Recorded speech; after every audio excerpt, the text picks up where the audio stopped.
देख रहे हैं डार्क राजकुमार के साथ। तो चलिए बढ़ते हैं आज की कहानी की ओर। दोस्तों, एक अंधेरी रात के बीच गांव के अंदर होने वाले एक धमाके ने सबको एकदम से हिलाकर रख दिया था।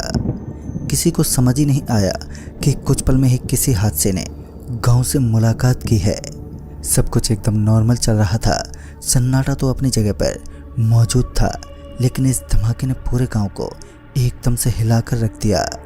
सभी लोगों के अंदर अफरा तफरी का माहौल सा मच गया। पता नहीं अचानक ही गांव में किस हादसे ने अवतार लिया था। सभी लोग अपने अपने घर से बाहर निकल रहे थे। मैं अपने पापा के साथ अपने घर से बाहर निकला तो गांव में भीड़ लगी हुई थी और उस भीड़ के बीचों बीच हमें कुछ फटे पुराने कपड़े दिखाई दिए। मैं अपने पापा के साथ उस जगह पर दाखिल हुआ तो गांव के काफ़ी सारे लोग एक बड़ा सा घेरा बनाकर उसके चारों तरफ खड़े हुए नजर आ रहे थे। और उसके बाद जब मैं उसके बीचों बीच पहुंचा तो मैंने पाया कि किसी की कटी हुई लाश बहुत बुरे तरीके से गांव में दहशत का एक नया माहौल पैदा कर रही थी। फिर जब मेरी नज़र उसके अलावा एक और लाश पर पड़ी तो सच में मेरा पूरा शरीर बुरी तरह से कांप उठा, क्योंकि उस लाश की दशा दिखने में बड़ी ही भयानक और दर्दनाक लग रही थी। ये काफ़ी डरावना था। उस समय मुझसे ये सब देखा नहीं गया, जिस वजह से मैं चुपचाप बिना कुछ बोले ही वापस से अपने घर में लौट गया। मेरा पूरा का पूरा शरीर अब बेचैन सा हो चुका था और मेरे साथ ऐसा होना एक लाजमी सी बात थी, जो कि मैं अपनी ज़िंदगी में पहली बार कुछ एक्सीडेंट के नज़ारे देख रहा था। खैर, फिर मेरी मम्मी ने मुझे बाहर ना जाने को कहा और उसके बाद मैंने भी वही किया। मैं तो चुपचाप अपने घर के बिस्तर पर लेट गया और चैन की नींद लेने लगा। बाहर के लोगों का कहना था कि एक सिलेंडर फटने की वजह से एक माँ बेटी की मौत हो गई है, लेकिन उसकी एक बेटी अभी भी इस दुनिया में मौजूद थी। लेकिन अब उस मासूम लड़की का क्या होने वाला था, ये सब चीज़ें परिस्थितियों के ऊपर निर्भर करने वाली थी। एक घर को इस तरह उजड़ता देख सभी लोगों की आंखों में दुख साफ साफ झलक रहा था। आज गांव पूरे तरीके से हताश पड़ चुका था। गांव का ये जोरदार सन्नाटा आज गांव में हुई मौत के बारे में बता रहा था। दोस्तों, कहते हैं कि कच्ची अवस्था में जो मौत जन्म लेती है वो बुराई को अंजाम देती है, कि जब गांव में धीरे धीरे सब कुछ नॉर्मल होने लगता है तो गांव अपनी उन यादों को भूल जाता है जो सिर्फ कुछ ही दिनों पहले उसके साथ हुई थी। क्योंकि धीरे धीरे सब कुछ नॉर्मल होने लगता है, लेकिन जो इंसान इस दौर से गुजर रहा होता है वही जान सकता है कि उसने अब तक किन किन मुसीबतों से सामना किया है। गांव में गैस का सिलेंडर फटना एक अजीब हादसा था, क्योंकि अरुण और उसकी माँ तो एक कमरे में चुपचाप सो रहे थे और एक सिलेंडर का अचानक ही दूसरे कमरे में पहुंच जाना सच में एक ताज्जुब की बात थी। बगल में रहने वाले लोगों का मानना था कि जिस जगह पर यह सिलेंडर रखा हुआ था उसके बिल्कुल दाएं तरफ अरुण और उसकी मम्मी का कमरा था। अचानक उस सिलेंडर का उस कमरे में पहुंचना सच में एक अजीब बात थी। लेकिन अब जो भी हुआ हो, गांव में बड़े हादसे ने जन्म ले ही लिया था। खैर, अभी धीरे धीरे सब कुछ सामान्य चल रहा था कि एक दिन अरुण की बहन की अचानक ही मौत हो गई। उसकी मौत के पीछे का कारण भी एकदम अनजानी हाथ था। दरअसल जब सुबह का वक्त हुआ तब लोगों की नज़र उसकी बहन पर पड़ी तो उसके चेहरे पर काले काले धब्बे बने हुए थे। ऐसा लग रहा था मानो उसकी मौत भी सिलेंडर फटने की वजह से हुई हो। अरुण का पूरा परिवार लगभग खत्म हो चुका था। बाल्यावस्था में उसके पापा इस दुनिया को छोड़ चुके थे और अब तो उसका पूरा परिवार तहस नहस हो गया। एक बार फिर 12 दिनों के लिए पूरा का पूरा गांव सन्नाटे में डूबा रहा। भले ही आप कितने भी पराये लोग क्यों ना हो, मगर वो डर या वो दुख आपके जहन में बैठ ही जाता है। और ऐसा होना एक लाजमी सी बात है कि आपके अगल बगल में कहीं कोई एक्सीडेंट हुआ हो तो आपके दिल को ठेस पहुंचती ही है। खैर, एक पूरे परिवार का अस्तित्व हमारे गांव से लगभग खत्म हो चुका था। गांव के अंदर उन तीनों मौतों के बाद एक अजीब सा सन्नाटा अब पसरा हुआ रहने लगा। मगर एक रात ने उसी सन्नाटे को एक साय के रूप में तब्दील कर दिया। हुआ कुछ ऐसा था कि उस दिन जब मैं अपने अंकल के साथ भगवान की पूजा करवाने के बाद मंदिर से घर लौट रहा था तो मेरे अंकल जी अचानक ही तेज तेज कदमों के साथ आगे बढ़ने लगे। मैंने अपने अंकल को यूं तेज तेज चलने के पीछे का कारण पूछा तो उन्होंने कहा, ये वक्त तुम्हें बताने के लिए नहीं है कि तुम्हें क्या करना है, बस जितना जल्दी हो सके तुम यहाँ से निकल जाओ। फिर तत्काल मैंने ऐसा ही किया, अपने अंकल के साथ साथ तेज गति से आगे बढ़ने लगा। फिर हमें अचानक ही फूलों की महक आने लगी और ये सुगंध इतनी अच्छी थी कि मेरा मन लुभने लगा। फिर मेरे अंकल मेरी गर्दन पर झपट्टा मारते बोले, तुम माया के आक्रोश में धंसते जा रहे हो, तुम्हारे लिए बेहतर होगा कि तुम चुपचाप मेरे पीछे पीछे बिना कुछ सोचे चलो। चाचा का गुस्सा आज मैं पहली बार देख रहा था। ऐसा पहली बार था जब मेरे चाचा को मेरे ऊपर हाथ उठाना पड़ा।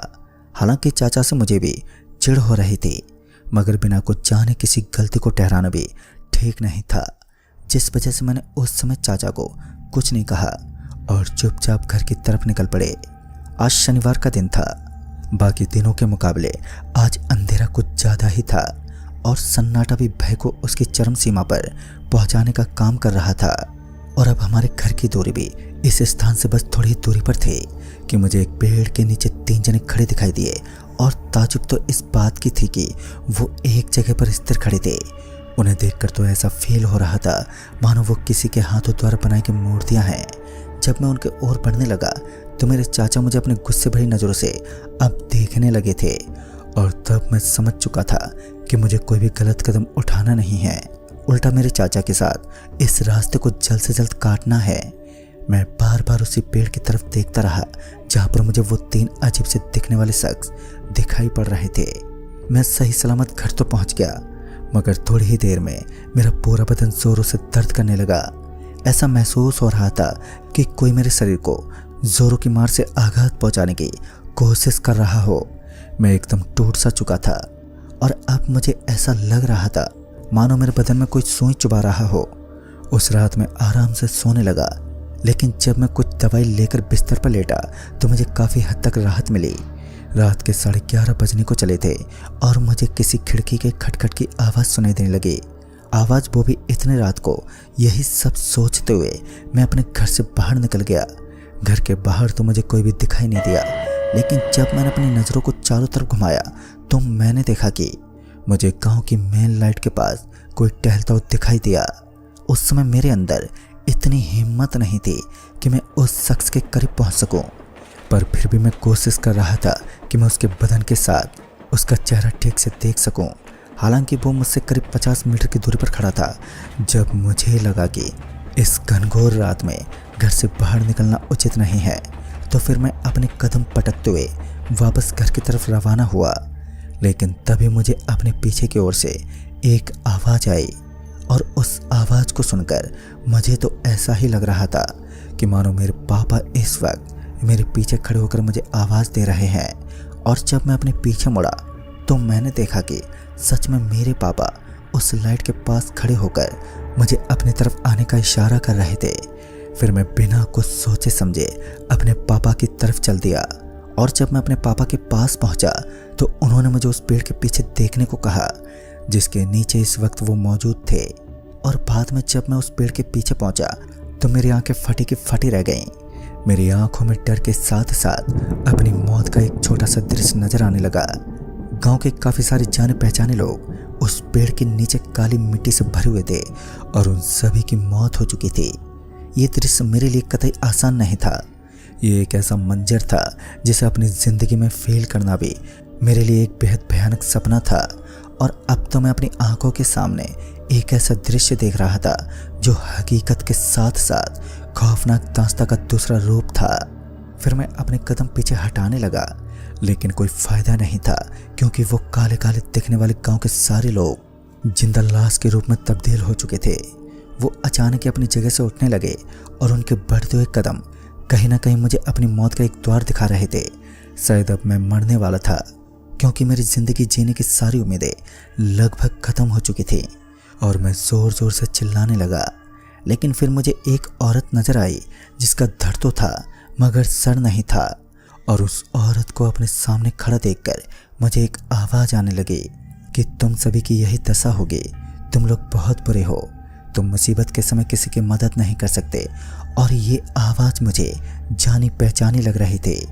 मेरे कानों में गूंजने वाली ये आवाज़ इतनी भयानक थी कि मैं पूरा पसीने से तरबतर होता हुआ अपने बेड से नीचे गिर पड़ा। फिर मुझे महसूस हुआ कि ये कोई असलियत नहीं है, बल्कि मेरा एक बहुत ही भयानक सपना था जो अब टूट चुका है। लेकिन इस सपने के पीछे एक हकीकत भी हो सकती थी। अब मैं नहीं जानता था कि उस असलियत का राज क्या है, लेकिन मैं तत्काल ही अपनी मम्मी के कमरे में पहुंच गया और फिर मम्मी के बगल में पड़े बेड के ऊपर लेट गया। अब मुझे नींद तो नहीं आ रही थी, लेकिन जब मैंने घड़ी की तरफ समय देखा तो रात के तकरीबन 3:30 बज रहे थे और फिर उसी वक्त गांव में शोर शराबा मचने लगा। यह शोर शराबा इतनी जोर से मच रहा था कि मजबूरन मुझे अपने घर से बाहर निकलना पड़ा। मेरे साथ इस बार मेरे पापा भी थे और जब हम आधी रात को घर से बाहर निकले तो हमने देखा कि इस शोर शराबे के पीछे का कारण कोई और नहीं बल्कि एक लाश थी जो गांव के बीचों बीच पड़ी हुई थी। ठीक से देखने पर हमें पता चला कि आज हमारे गांव में एक और लाश मिली और यह लाश उसी तरह उसी दिशा में थी जिस दिशा में गांव के 3 लोगों की मौत हुई थी, जिनके साथ उनके परिवार का अस्तित्व समाप्त हो चुका था। लेकिन बाद में लोगों के द्वारा यही घोषित किया गया कि गांव में एक और सिलेंडर फटने की वजह से एक औरत की मौत हुई है। लगातार गांव में होने वाले ये हादसे सबको हताश कर रहे थे। फिर दूसरे ही दिन सारे लोगों ने अपने घर के सिलेंडरों को बाहर रखना शुरू कर दिया, लेकिन उन्हें क्या पता था कि वे जिस चीज़ को सिलेंडर की गलती मान रहे हैं असल में उसके पीछे का रहस्य कुछ और ही है। गांव में एक और कच्ची अवस्था की मौत ने सन्नाटे की दूसरी चादर को अंजाम दिया। गांव एक बार फिर उन लहरों में युक्त हो गया जो सन्नाटों से भरी हुई रहती है, या फिर यूं कहें कि अब गांव में डर और बहका अलग ही ख्वाब बन चुका था। पता नहीं क्यों, लेकिन उस दिन के बाद गांव धीरे धीरे खाली होने लगा। गांव के सिलेंडरों की जगह लोगों ने गांव में रहना तक छोड़ दिया। गांव के इस तरह खाली होता देख मेरे घर वालों के दिमाग में कुछ गलत विचारों ने जगह बना ली और उन्होंने एक कड़ा फैसला किया। दरअसल उनका कहना था कि अब वो भी सिर्फ 2 दिन के बाद ही इस गांव को अलविदा कह देंगे, क्योंकि गांव के सिर्फ एक शख्स के साथ बुरे हाथ से जन्म नहीं ले रहे थे, बल्कि युवा पीढ़ी के सारे बच्चे के अंदर इसका आक्रोश फैलने लगा। दरअसल उनका मानना था कि उन्हें भी कुछ अजीब सा महसूस होता है जब वो रात में अपने घर से बाहर निकलते हैं। फिर जब आखिरी दिन जब हम लोग उस गांव में आखिरी रात बिता रहे थे तब हमें पता चला कि जिन सिलेंडरों की वजह से एक पूरा का पूरा परिवार खत्म हुआ था, उसी परिवार की तीनों आत्माएं इस गांव पर अपना कहर बरपा रही हैं, क्योंकि उन्हें सही समय पर अस्पताल की सुविधा नहीं मिल पाई, जिस वजह से उनका गुस्सा गांव वालों पर फूट रहा है। खैर फिर मुझे भी याद आया कि जिस दिन मैं अपने घर से अपने बुरे सपने में बाहर निकला था, उस दिन मैंने उन्हीं तीनों की आत्माओं को देखा था जो काफ़ी भयानक नज़र आ रही थी। लेकिन फिर क्या था, इतनी भयानक सच्चाई मालूम होने के बाद मेरे घर वालों के साथ मैंने भी उस गांव को अलविदा कह दिया। उस गांव के ऊपर अब एक श्राप लग चुका था। यहाँ कुछ लोगों की मान्यता ये भी है कि अब यह गांव पूरे तरीके से भूतों का बसेरा बन चुका था, क्योंकि जब एक भूत की मौजूदगी होती है तो दूसरी आत्माएं भी अपना बसेरा स्थापित कर लेती हैं। और कुछ लोगों के अनुसार अब वह गांव पूरे तरीके से वीरान बन चुका है। कहते हैं जो इंसान आज भी उस गांव से गुजरने की हिम्मत करता है तो उसे एक दृश्य देखने को मिलता है। कहते हैं कि वो आत्माएं आज भी लोगों से अपना बदला लेने की पूरी कोशिश करती हैं जिन्होंने उनकी मदद नहीं की और उनकी तड़प तड़प कर मौत हो गई। दोस्तों, इसलिए कहते हैं कि हमें उस इंसान की मदद ज़रूर करनी चाहिए जो बेसहारा हो। खैर आज इस घटना को तकरीबन 10 साल बीत चुके हैं, लेकिन मैं आज भी हमारी जन्मभूमि में अपने कदम पटकने की हिम्मत नहीं कर पाया। तो दोस्तों, इस कहानी में बस इतना ही। तब तक के लिए बाय एंड टेक केयर।